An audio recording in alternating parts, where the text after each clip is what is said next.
Welcome back to another episode of Hazel Reviews. Today we're going to be looking at the Apple iPhone 16e. So the iPhone 16e was first introduced in February of 2025 for retail price starting at $599 US. The iPhone 16e is Apple's fourth iteration at an entry-level device for those who are on a budget, new to the Apple ecosystem, or simply looking for the basics without it looking like this. Hello, Simpson. So the iPhone 16e comes with the Apple A18 chip with a 4-core GPU and 16-core neural engine, 8GB of LPDDR5X RAM, 128, 256, or 512 gigs of NVMe SSD storage, no microSD card slot for expandable memory, a 6.1-inch Super Retina XDR OLED panel with a resolution of 1170 by 2532 with a 60Hz refresh rate. That is 457 pixels per inch. It also comes with a 4000 mAh battery with 20W wired charging and 7.5W wireless charging, a 48 megapixel main camera with a 12 megapixel selfie cam, and it runs on iOS 18 out of the box at the time of recording this episode. So without further ado, let's get to the unboxing. So you got your device itself, let's put that to the side, and you do get your USB Type-C to USB Type-C braided charging cable, and you do get your usual books and stuff, and then we'll just put everything else on the side and we'll get to the device itself.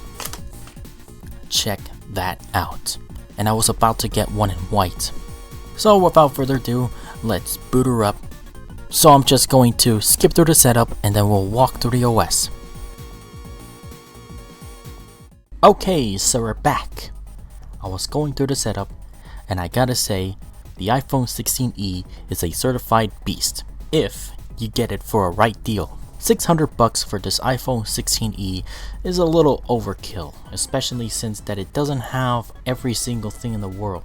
If you go to an Apple store and traded in your old iPhone for the 16e, you could pretty much get a good deal with it. I traded my old iPhone 11 for this, and this is my new work phone. First things first, build quality. The build quality on this phone is excellent.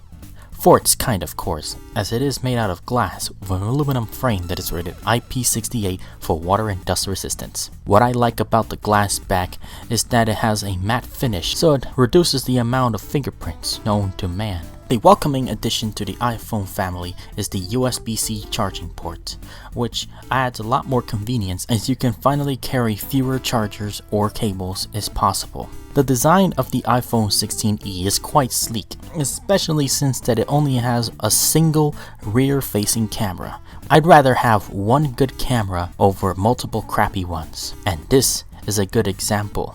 12 megapixel front-facing camera is pretty much adequate for what it is. So what's the big deal with front-facing cameras having 2 million billion megapixels, but it has the sensor size of a freaking pinhole? So it originally runs iOS 18. This is the first time I get to experience an iPhone as it is, with super fast, fluid elements all over the entire thing. Makes it pretty obvious as to why people prefer this over a similarly priced phone.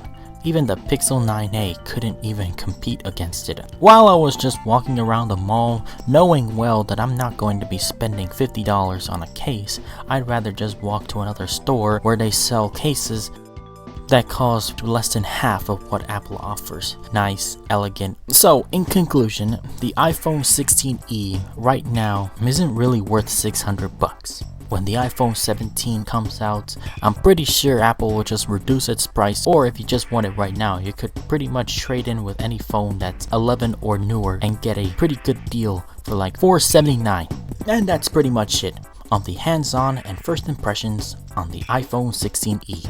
Stay tuned for another episode of Hazel Reviews. Until then, we'll see you in the next one.